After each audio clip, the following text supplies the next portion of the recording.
네, 오늘 하나님의 말씀은 신약성경 190페이지 사도행전 2장 22절로 47절까지 말씀입니다.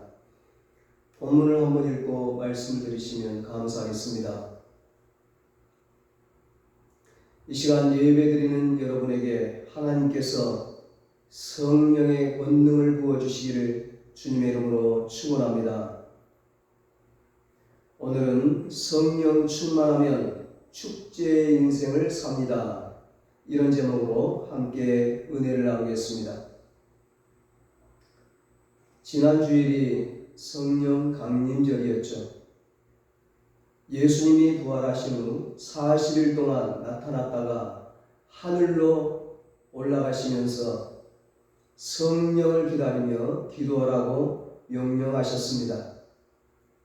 예수님의 명령에 따라 제자들과 120명의 성도들이 마가의 다락방에 함께 모여 오로지 기도하기에 힘썼습니다.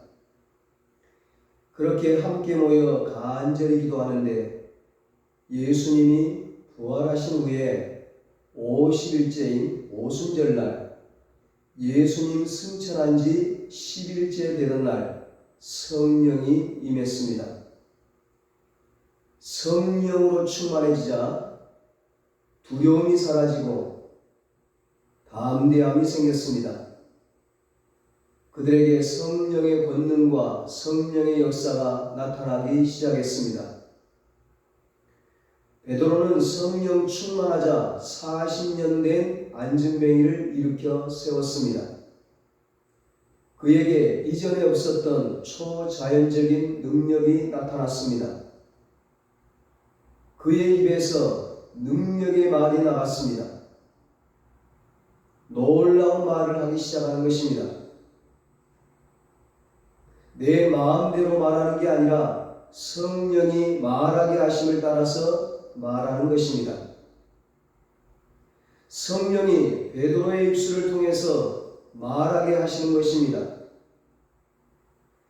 베드로를 체포한 유대 지도자들이 베드로가 하는 말을 듣고 깜짝 놀랐어요. 저들은 어부가 아니냐? 배우지도 않은 무식한 사람이지 않느냐? 그런데 우리를 능가하고 압도하는 말을 하고 있다니 이게 어찌된 일이냐? 그렇습니다. 성령 충만하면 탁월한 지혜가 들어옵니다. 성령 충만하게 되면 무슨 말을 해야 할지 알게 됩니다. 성령 충만하면 담대한 용기가 생깁니다. 대제사장들과 유대 종교 지도자들은 40년 된 안진뱅이를 일으킨 베드로와 요한을 체포하여 신문하면서 다시는 예수의 이름을 전하지 말라고 엄포를 놓습니다. 그러자 권력과 세상의 힘을 가진 그들에게 베드로와 요한은 우리가 보고 들은 바를 말하지 아니할 수 없다고 하며 도리어 큰 소리를 쳤습니다. 여러분, 베드로가 어떤 사람이었습니까? 성령 받기 전에 어떠했습니까? 예수님이 붙잡히실 때 도망갔고 계집종 앞에서 나는 절대로 예수님을 모른다고, 예수를 모른다고 부인했던 겁쟁이였습니다. 그런데 예수님을 죽인 장본인들 앞에서 어쩌면 이리도 당당하게 말할 수 있었을까요? 그는 성령으로 충만해졌습니다. 성령 충만하게 되면 환경에 짓눌리는 자가 아니라 환경을 이기고 환경을 바꾸는 자가 됩니다. 절망 가운데 계신 분이 있습니까? 절망하지 마십시오. 우리에게는 성령님이 계십니다. 성령 충만하면 우리에게도 놀라운 일이 일어납니다. 그러면 어떻게 하면 성령 충만하게 될까요? 첫째, 죄를 회개하면 됩니다. 38절에 말씀합니다. 베드로가 이르되 너희가 회개하여 각각 예수 그리스도의 이름으로 세례를 받고 죄 사함을 받으라. 그리하면 성령의 선물을 받으리니. 아멘. 오순절 마가의 다락방에 모인 120명의 초대교회 성도들이 방언으로 얘기했어요. 방언으로 얘기했다는 것은 다른 나라의 언어로 얘기했다는 것입니다. 유월절, 오순절, 초막절은 유대인의 3대 절기인데 이 절기 때는 사방에 퍼져 있던 유대인들이 다 몰려옵니다. 당시 이스라엘 유대 나라는 로마 제국의 지배를 받고 있었습니다. 그래서 이스라엘 유대인들이 온 세계로 다 흩어졌던 거예요. 그 사람들이 모두 1년에 3번 모이는 겁니다.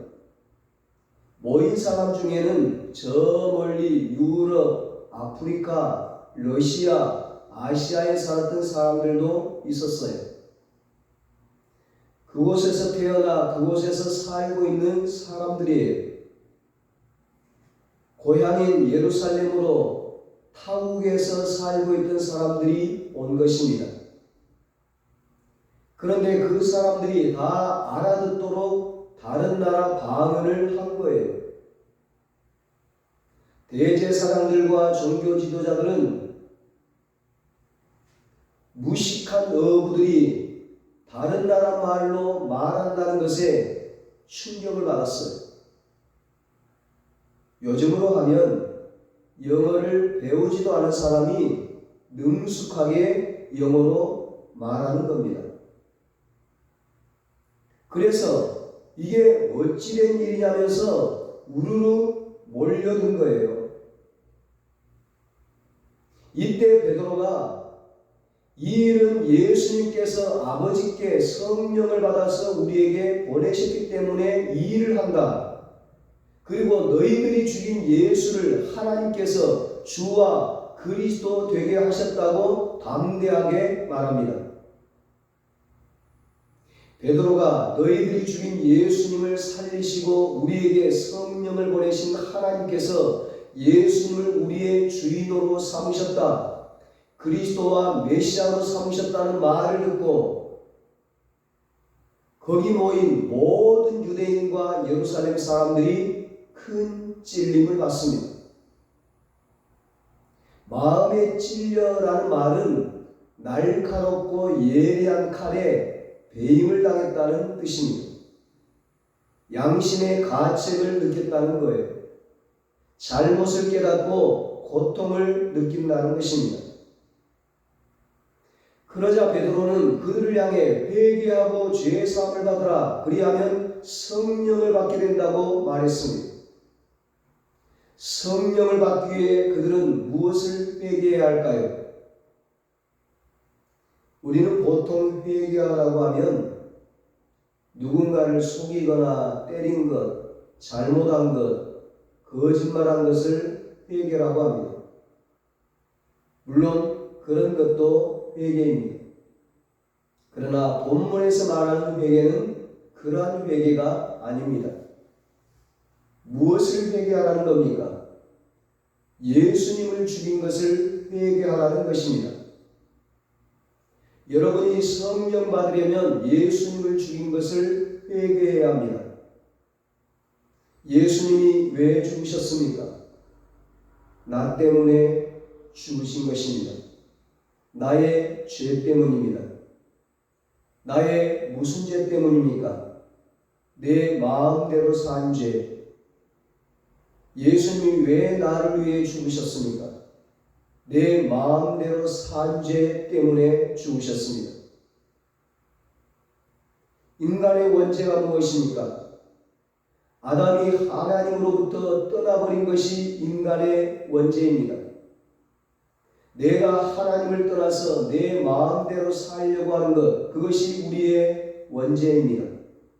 그 죄를 위해 예수님이 죽으신 거예요. 그 원죄가 죄의 뿌리인 거예요. 물론 죄의 열매도 회개해야 합니다. 그러나 근본적인 것은 죄의 뿌리예요. 모든 죄가 거기서부터 나오는 거예요. 하나님을 떠나 내 마음대로 살려고 하는 것, 그것이 죄의 뿌리예요. 이것을 회개해야 한다는 것입니다. 이 죄 때문에 예수님이 죽으신 겁니다. 내가 예수님을 죽인 것입니다. 죄를 회개할 때 먼저 내가 예수님을 죽였음을 회개해야 합니다. 내 마음대로 살았습니다. 내 마음대로 산 죄를 회개해야 합니다. 내 마음대로 산 것을 회개할 때 성령이 임합니다. 최악의 죄는 하나님을 떠나 내 마음대로 사는 죄입니다. 하나님의 사랑, 하나님과는 상관없이 사는 것이에요. 예수님께서 말씀하신 첫째 계명이 무엇입니까? 마음을 다하고 뜻을 다하고 주 너희 하나님을 사랑하라. 그러니까 우리의 첫 번째 문제는 하나님을 사랑하지 않는 것입니다. 내 마음에 하나님이 없고 하나님과 상관없이 마음대로 사는 것이 가장 첫 번째 죄라는 것입니다. 내 마음대로 사는 게 죄입니다. 그 때문에 예수님께서 죽으셨습니다. 유대인들은 지금 무엇을 회개해야 합니까? 예수님을 십자가에 죽인 것을 회개하는 것입니다. 예수님을 십자가에 못 박은 것을 회개하는 거예요. 그러니까 우리가 지금 회개해야 하는 것은 내 마음대로 사는 죄를 회개해야 하는 것입니다. 왜 초대교회와 같은 기적이 오늘날 일어나지 않을까요? 왜 오순절날 다락방과 같은 성령 충만한 사건이 일어나지 않습니까? 예수를 믿는다고 하지만 나를 믿고 살기 때문에 그렇습니다. 이것을 회개해야 합니다. 여러분은 예수를 믿습니까? 나를 믿습니까? 교회는 다니고 있지만 예수님을 믿지 않고 내 신념, 내 돈, 내 인맥, 내 능력을 믿지는 않습니까? 예수님을 믿으시기 바랍니다. 다른 것 믿었던 것을 회개하시기 바랍니다. 그러면 성령이 임합니다. 성령이 역사합니다. 놀라운 일이 일어납니다. 베드로의 설교에 찔림을 받은 사람들이 자기가 예수님을 죽인 것을 회개하고 예수님을 주와 그리스도로 영접합니다. 그러자 성령이 임합니다. 교회를 아무리 오래 다녀도 내가 주인 된 것을 회개하지 않고 예수님을 주인으로 모시지 아니하면 성령 충만히 임하지 않습니다. 오늘 내가 주인 된 것을 회개하고 예수님을 주인으로 모십시오. 그리고 기억나는 모든 죄의 열매도 회개하시기 바랍니다. 그러면 반드시 성령이 임할 것입니다. 성령 충만할 것입니다. 어떻게 하면 성령 충만하게 됩니까? 두 번째로 성령을 간절히 구하면 됩니다. 계속 주실 때까지 120명의 초대교회의 성도들은 성령 충만을 위하여 10일 동안 쉬지 않고 계속 기도했습니다. 성령을 구할 때 주신다고 예수님께서 약속하셨습니다. 마태복음 7장 7절로 8절에 말씀합니다. 구하라 그리하면 너희에게 주실 것이요 찾으라 그리하면 찾아낼 것이요 문을 두드리라. 그리하면 너희에게 열릴 것이니 구하는 이마다 받을 것이요 찾는 이는 찾아낼 것이요 두드리는 이에게는 열릴 것이니라. 아멘.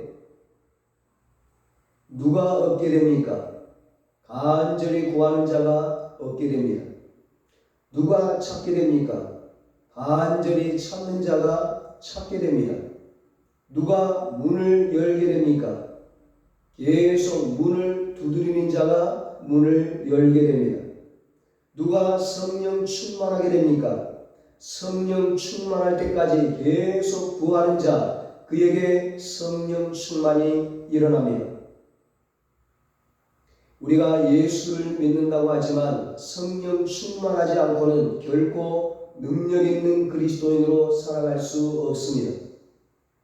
야고보 사도는 야고보서 4장 2절에서 너희가 얻지 못하면 구하지 아니하기 때문이라고 말씀합니다. 우리가 성령 충만하지 못하면 구하지 않기 때문입니다. 간절히 구하십시오. 계속 구하십시오. 간절히 원하십시오. 계속 원하십시오.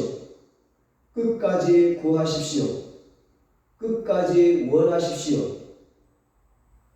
구하는 만큼, 원하는 만큼 얻게 됩니다. 예수님께서 예루살렘을 떠나지 말고 아버지께서 약속하신 성령을 기다리라. 그러면 성령으로 세례를 받게 된다고 하신 것은 기도하기를 권면하는 것도 아니에요. 기도하기를 제안하는 것도 아니요. 기도하기를 부탁하신 것도 아닙니다.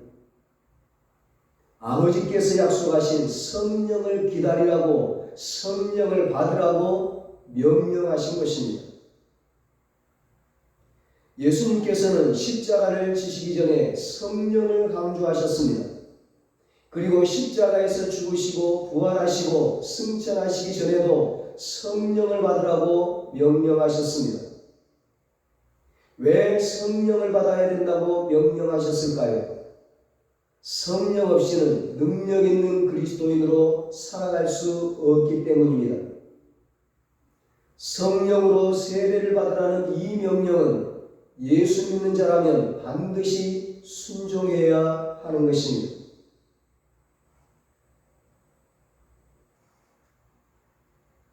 성령 충만해야 어떤 상황에서도 흔들림 없이 신앙생활할 수 있고 능력 있는 그리스도인으로서 삶을 살고 직분도 잘 감당할 수 있습니다. 주님께 귀하게 쓰임받을 수 있습니다. 끝까지 승리할 수 있습니다. 예수님은 하늘로 승천하시면서 제자들에게 바로 사역을 맡기지 않으셨습니다. 초대교회가 시작될 때 부흥을 위해 너희들은 조직을 정비하고 공부하고 연구하라고 하지 않으시고 성령으로 세례를 받으라고 말씀하셨습니다. 아니 명령하셨습니다.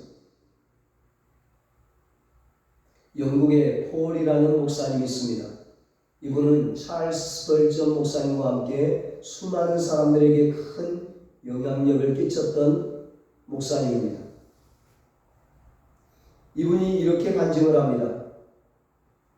나는 오랫동안 큰 교회를 목회하면서 많은 사람들로부터 존경도 받았지만 마음은 참 불안했다.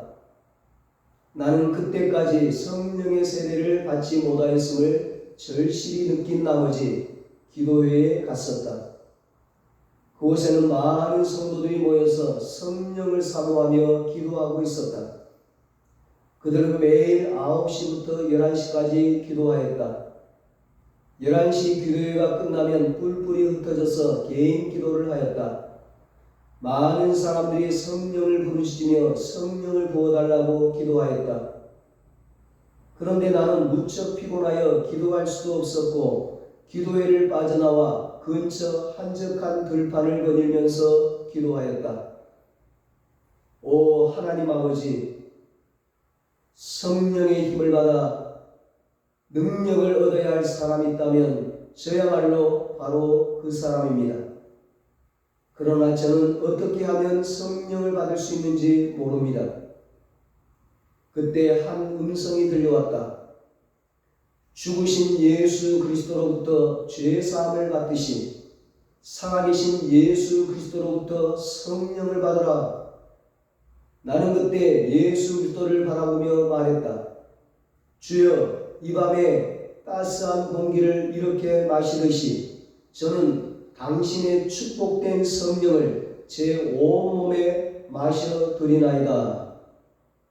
이때 내 머리에는 특별한 일도 없었고 불도 비치지 않았고 휘몰아치는 바람소리도 없었지만 나는 처음으로 성령을 받았다. 그 오늘날까지 이르러 계속해서 그 능력을 받고 있다. 여러분, 성령 충만 받는 것을 더 이상 미루지 마십시오. 오늘 성령 충만하게 되길 바랍니다. 간절히 사모하고 구하면 누구에게나 성령을 부어주십니다. 성령 충만은 하나님이 초라한 나에게 들어오시는 것입니다. 예수를 믿는다고 하면서 내 능력으로, 내 실력, 내 힘으로만 인생 살지 마시고 하나님의 능력이 여러분에게 들어오게 되기를 바랍니다. 나의 무능을 바라보고 절망하고 낙심하지 마시고 하나님의 능력이 들어올 것을 기대하시고 성령 충만을 사모하시기 바랍니다. 오늘 성령의 바람이 불게 되기 바랍니다. 내 안에 성령이 가득 채워지길 기도합니다. 오늘 사방에서 생기가 불어와 모든 죽어가는 것이 살아나게 되기를 바랍니다. 질병이 떠나가고 우울이 떠나가고 가난이 떠나가고 불행이 떠나가고 모든 저주가 떠나가게 되기를 바랍니다. 건강이 살아나고 기쁨이 살아나고 평강이 살아나고 가정이 살아나고 자녀가 살아나고 일터가 살아나게 되기를 바랍니다. 오늘 성령의 불이 임하기를 바랍니다. 온갖 더러운 것이 불태워지고 거룩한 불이 임하기를 바랍니다. 세상 사람들이 듣지도 알지도 못하는 그 불이 임하게 되기를 바랍니다. 오순절 마가의 다락방에 부어진 성령님, 모세에게 불을 붙이신 성령님이 오늘 나에게도 불을 붙여주시기를 바랍니다. 오순절은 칠칠절, 초실절, 맥추절로 수확한 밀과 보리를 드리는 절기입니다. 오순절은 열매를 드리는 풍요와 기쁨이 넘치는 축제입니다. 그 오순절, 맥추절을 우리는 7월 첫 주에 지킵니다. 우리 인생에 열매가 넘치는 축제가 되려면 반드시 먼저 성령이 부어지는 은혜가 있어야 합니다. 기도하고 찬양할 때 성령을 사모하며 찾으시기 바랍니다. 오늘 성령이 부어지기를 축원합니다. 성령 충만하시기를 축원합니다. 그래서 다가올 맥추절이 축제일이 되고 여러분의 인생이 풍성한 열매가 넘치는 축제의 인생이 되시기를 예수님의 이름으로 축원합니다. 기도하겠습니다. 하나님 아버지, 하나님을 떠나 내 마음대로 산 죄를 회개합니다. 내 마음대로 산 죄 때문에 예수님이 십자가에서 죽으셨습니다.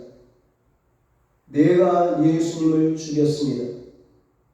용서하여 주시옵소서. 내 힘으로 거룩하게 살 수 없습니다. 능력 있는 삶을 살 수 없습니다. 주의 사명을 감당할 수 없습니다. 성령을 부어 주시옵소서. 성령의 불을 내려 주시옵소서. 성령 충만하게 하여 주시옵소서. 성령 충만으로 우리의 인생이 풍성한 열매가 넘치는 축제의 인생이 되게 하여 주시옵소서. 이제는 예수 그리스도의 무한하신 은혜와 하나님 아버지의 사랑하심과 성령님의 위로하시고 교통하시고 영원토록 함께 하시는 은혜가 성령 충만하여 우리의 인생이 축제의 인생이 되기를 사모하는 사랑하는 모든 성도들과 저들의 가정과 자녀들과 사업과 직장 위에 이제로부터 영원토록 함께 있을지어다. 아멘.